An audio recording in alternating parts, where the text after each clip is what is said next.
buong Persia.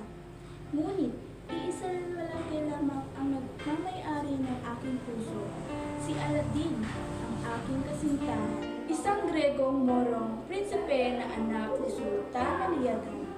Si Sultan Aliadab ay maging hadlang sa aming pag-ibigan ng kanyang anak. Ngunit, hindi ko hahayaan.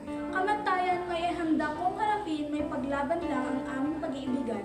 Dahil sa mag-aalap kong pagmamahal kay Aladdin, bagong itinakdang oras ng aming kasal ni Sultan Aliadab, tumakas ako sa Persia at hinanap ko ang tunay kong pag-ibig. Makalipas ng ilang taon na pagtatago, ay nakita ko si Laura, ang kasintahan ni Florante. Itigil mo yan! Ngunit siya ay di tumigil, kaya ako'y di nakatimpi, siya ay aking pinana. Doon kami nakapagkwentuhan ni Laura pagkatapos ng pangyayari. Pareho pala tayo ng pinagdadaanan, Laura. Ngayon naman ako'y magsasalaysay ng aking kwento. Dati kaming masaya ni Aladdin.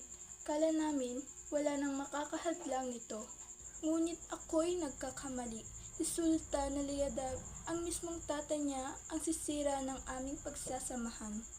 Isa si Sultan Aliadab sa umiibig sa aking kagandahan. Ginamit niya si Aladdin. Kung hindi raw ako sasama sa kanya, papaslangin niya si Aladdin.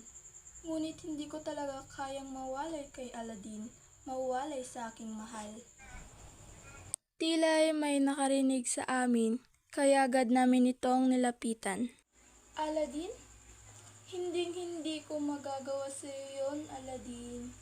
Kahit anong mangyari, ikaw lamang ang aking iibigin at mamahalin, Aladdin. Si Aladdin lang talaga ang aking kayang mahalin. Wala nang iba, siya lang. Walang panahon, oras, lugar, o tao makakapagbago nito. Siya ang aking lakas, kahinaan, tahanan at mundo. Kahit anong pagsubok ang dumating sa aking buhay, basta kasama ko siya ay kaya kong harapin ang lahat. Basta kasama ko ang aking mahal na si Aladdin.